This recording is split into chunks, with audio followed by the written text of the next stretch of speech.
देखिए, आज हमारी जो कक्षा है वो है हड़प्पा सभ्यता के विषय में। और जो पहली बुक है 12वीं की, उसमें से मैंने कुछ महत्वपूर्ण क्वेश्चन लिए हैं, उन सब के विषय में चर्चा करेंगे। ठीक है, जितनी देर की कक्षा होगी उतनी देर देखेंगे। ठीक है, आज महामैराथन पैक है। तो हमारा पहला क्वेश्चन क्या है, हड़प्पा सभ्यता में नगर योजना कैसी थी। हड़प्पा सभ्यता में नगर योजना कैसी थी, योजनाबद्ध तरीके से थी। मतलब कि एक सुव्यवस्थित योजना थी कि पानी निकासी के लिए, नगर के पानी निकासी के लिए, कूड़ा फेंकने के लिए, इन सब की जो व्यवस्था थी वो बहुत ही अच्छी थी। ठीक है, तो इसका बी आंसर होगा। और फिर हम देखते हैं हड़प्पा सभ्यता के घरों में दरवाजे किस दिशा में खुलते थे। तो हड़प्पा सभ्यता के जो दरवाजे थे वो पीछे की गली में खुलते थे। मतलब कि आगे से नहीं, मतलब आगे जो मेन रोड होता था उसमें नहीं खुलते थे और पीछे की गली में खुलते थे। ठीक है, तो अगला है हमारा मोहनजोदड़ो का अर्थ क्या होता है। मोहनजोदड़ो का अर्थ होता है मृतकों का टीला, आंसर नंबर बी। और मोहनजोदड़ो को मृतकों का टीला क्यों कहा जाता है, क्योंकि मोहनजोदड़ो से ही सबसे अधिक हमें मृतकों के अवशेष मिले हैं, मतलब हड्डियों के अवशेष मिले हैं इन सब चीज़ों के। तो इसीलिए इसको क्या, मृतकों का टीला भी मोहनजोदड़ो को कहा जाता है। और मोहनजोदड़ो की खुदाई कब हुई थी, 1922 में। और किसके द्वारा की गई थी, तो राखलदास बनर्जी के द्वारा की गई थी। और मोहनजोदड़ो में सबसे बड़ा स्नानागार मिला है, ग्रेट बाथ मिला है। ठीक है, सबसे बड़ा।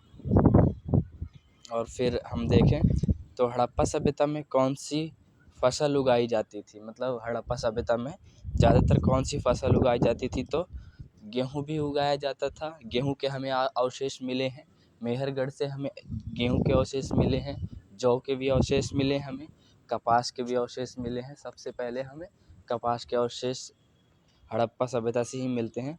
तो सभी चीज़ें ज़्यादातर वहाँ पर उगाई जाती थी। ठीक है, हड़प्पा सभ्यता में तौल प्रणाली कैसी थी। मतलब कि नापने तौलने की जो प्रणाली थी, मतलब किस प्रकार से वस्तुओं को नापा जाता था उस समय, अधिकतर हम देखें तो वस्तु विनिमय पद्धति थी। ठीक है, वस्तु विनिमय पद्धति में क्या होता है कि जो हम कुछ वस्तु दे करके दूसरे से कोई वस्तु लेते हैं, ठीक है, वो होती है वस्तु विनिमय पद्धति, आदान प्रदान प्रणाली। ठीक है, तो हड़प्पा सभ्यता में तौलने की जो प्रणाली थी वो कैसी थी, तो मानकीकृत थी। ठीक है,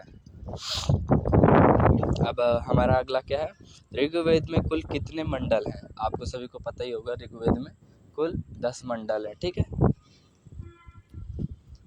यजुर्वेद किससे संबंधित है, तो यजुर्वेद हमारा यज्ञ याग आदि से, यज्ञ से संबंधित है, जिसमें सोम यज्ञ, राजसूय यज्ञ, अश्वमेध यज्ञ, इन सब का पौरुष यज्ञ, ठीक है, इन सब का वर्णन मिलता है। ठीक है ना।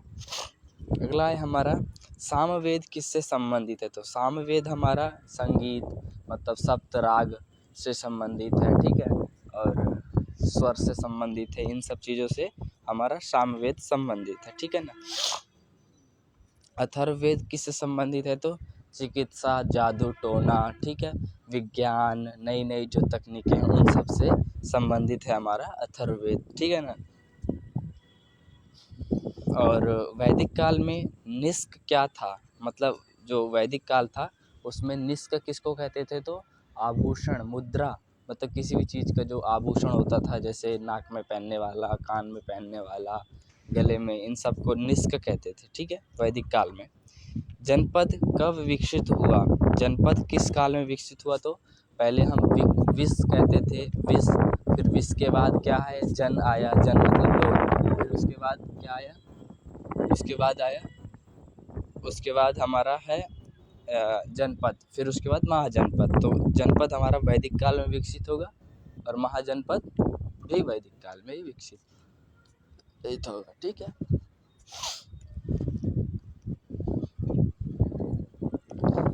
ठीक है।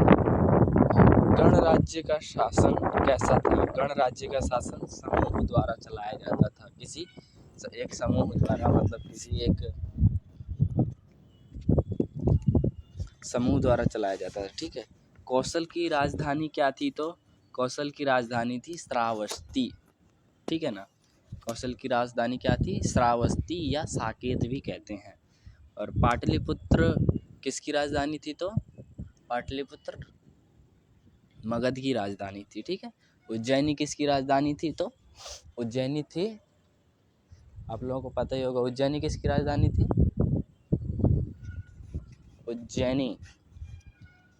उज्जैनी थी हमारी, उज्जैन था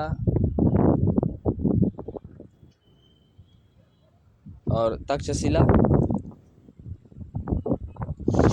ठीक है, आगे चलते हैं। वत्स की राजधानी क्या थी? तो वत्स की राजधानी थी कौशाम्बी और राजगृह किसकी थी? मगध की, ठीक है। श्रावस्ती किसकी थी? तो कौशल की। आगे चलते हैं। आगे हमारा है अवंती। अवंती की राजधानी क्या थी? उज्जैनी, मतलब ऊपर मैंने आपको बताया था कि उज्जैनी थी अवंती की राजधानी, ठीक है। वाराणसी किसकी राजधानी थी? तो काशी की राजधानी थी, ठीक है। बिंबिसार किस वंश का था? तो बिंबिसार हर्यक वंश का था। हंसना मतलब कि हर्यक वंश, ठीक है, ठीक है। फिर शिशुनाग वंश,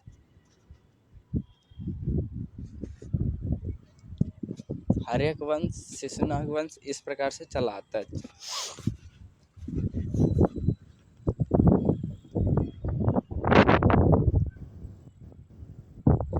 ऐसे चलता है कि हर्यक वंश सबसे पहले, फिर शिशुनाग वंश, फिर उसके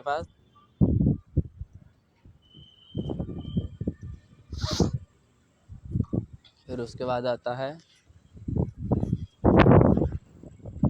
फिर सबसे लास्ट में जो है नंद वंश, ठीक है। अजातशत्रु किसका पुत्र था? तो अजातशत्रु बिंबिसार का पुत्र था। अजातशत्रु ने अपने पिता की हत्या कर दी थी गद्दी के लिए, और अजातशत्रु की हत्या कर दी थी उसके बेटे नंदिन ने, उदयन ने, ठीक है। उसके बेटे उदयन ने उसकी हत्या कर दी थी। तो हर्यक वंश को पितृहंता वंश भी कहा जाता है, ठीक है ना। उदयन ने क्या किया था? तो उदयन ने राजधानी बदली थी, ठीक है ना। और बुद्ध के कितने प्रमुख शिष्य थे? तो बुद्ध के 5 प्रमुख शिष्य थे, ठीक है।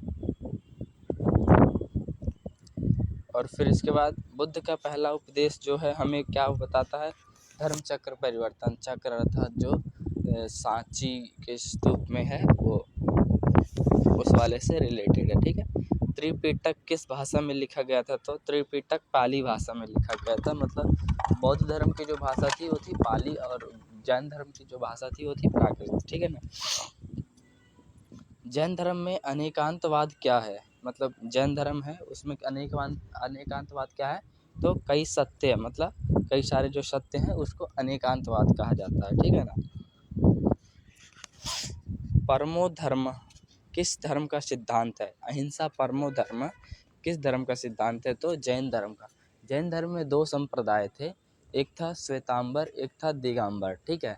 श्वेतांबर क्या था? वो श्वेत वस्त्र पहनते थे, और दिगंबर क्या था कि वो नग्न रहते हैं, ठीक है। तो क्या है इनका, क्या होता है कि ये अहिंसा परम, ये एक भी चींटी को भी मारने के लिए ये लोग पाप समझते हैं। अगर इनसे गलती से कोई चींटी भी मर जाती है तो उसको भी ये लोग पाप समझते हैं। तो इसलिए इनका क्या है सिद्धांत है? अहिंसा परमो धर्म, ठीक है।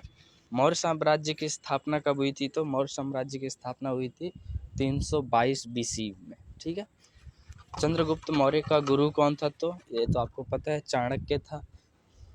चाणक्य की कहानी तो आपको पता ही होगी, ठीक है। फिर इसके बाद क्या आता है? अर्थशास्त्र किस विषय पर आधारित है? तो अर्थशास्त्र राजनीति एवं अर्थव्यवस्था पर आधारित है, ठीक है ना। अशोक के स्तंभ किस पत्थर से बने थे? अशोक के स्तंभ जो थे वो किस पत्थर से बने थे? तो अशोक के स्तंभ जो थे बलुआ पत्थर से बने हुए थे, ठीक है ना। संगमरमर से क्या बना हुआ है? आप लोग कमेंट करिए अभी। ताजमहल, ठीक है।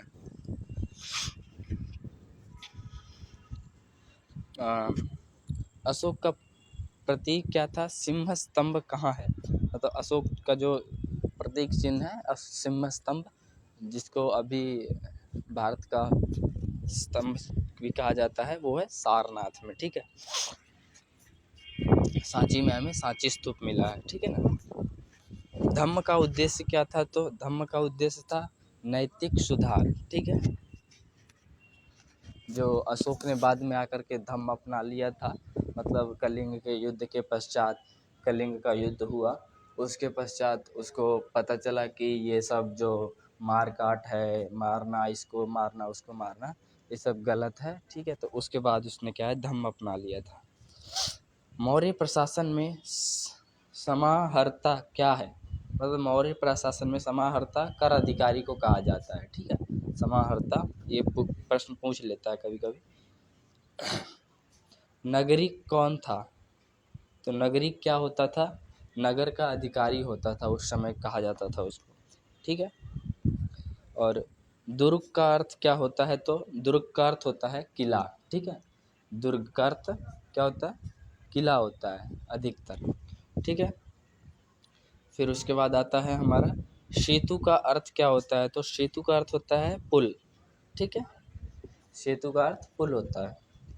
सैनिक का कार्य क्या होता है, तो सैनिक का कार्य तो आपको पता ही है कि रक्षा करना होता है। नागरिक का अर्थ आपको पता ही है कि जनता होता है, ठीक है। सांची स्तूप का निर्माण किसने कराया था, तो सांची स्तूप का निर्माण आपको पता है अशोक ने करवाया था, ठीक है। धर्म चक्र परिवर्तन के जो चिन्ह को लेकर के। भरहुत स्तूप कहाँ है, तो भरहुत स्तूप है मध्य प्रदेश में, ठीक है। बौद्ध धर्म का प्रतीक क्या है, तो बौद्ध धर्म का प्रतीक है त्रिशूल, ठीक है ना।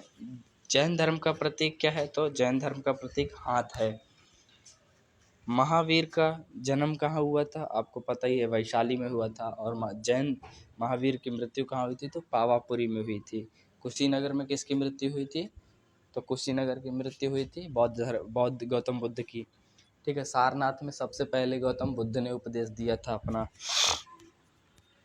ठीक है। गौतम बुद्ध का संबंध किस वंश से था, तो गौतम बुद्ध का संबंध था शाक्य वंश थे, ठीक है।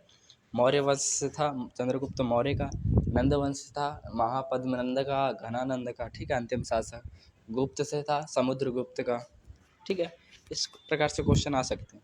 शाक्य क्या था, शाक्य क्या था, तो शाक्य एक जनजाति थी, ठीक है। शाक्य जनजाति से कौन आते थे, उनके पिता सुद्योधन, किसके, गौतम बुद्ध के, ठीक है। संघ में प्रवेश के लिए क्या आवश्यक होता था, तो त्याग, किसी चीज़ का त्याग करके ही हम संघ में आ सकते हैं। भिक्षु का जीवन कैसा होता था, तो भिक्षु का जीवन होता था सादा, मतलब सभी चीज़ को छोड़ करके सादी जिंदगी जीना, ठीक है। उपोस्थ क्या है, उपोस्थ क्या था, तो उपोस्थ था पूजा दिन, पूजा का एक दिन होता था, उसको उपोस्थ कहते थे, ठीक है। श्रावस्ती किससे जुड़ा हुआ है, तो श्रावस्ती हमारा जो है बुद्ध से जुड़ा हुआ है, ठीक है। कपिल वस्तु क्या है, तो कपिल वस्तु क्या था, बुद्ध का राज्य था। बोध गया किससे संबंधित है, बोध गया जन्म से संबंधित, मतलब ज्ञान से संबंधित है। जो बुद्ध को ज्ञान हुआ था कहाँ, पीपल वृक्ष के, बोधि वृक्ष के नीचे, ठीक है। सारनाथ किससे संबंधित है, तो सारनाथ पहला उपदेश, किसका पहला उपदेश, गौतम बुद्ध का, ठीक है। कुशीनगर किससे संबंधित है, तो कुशीनगर महापरिनिर्वाण अर्थात गौतम बुद्ध की मृत्यु से संबंधित है, ठीक है। तो धन्यवाद आप सभी लोगों का, आप सभी लोगों ने इतनी देर तक देखा महामैराथन, ठीक है।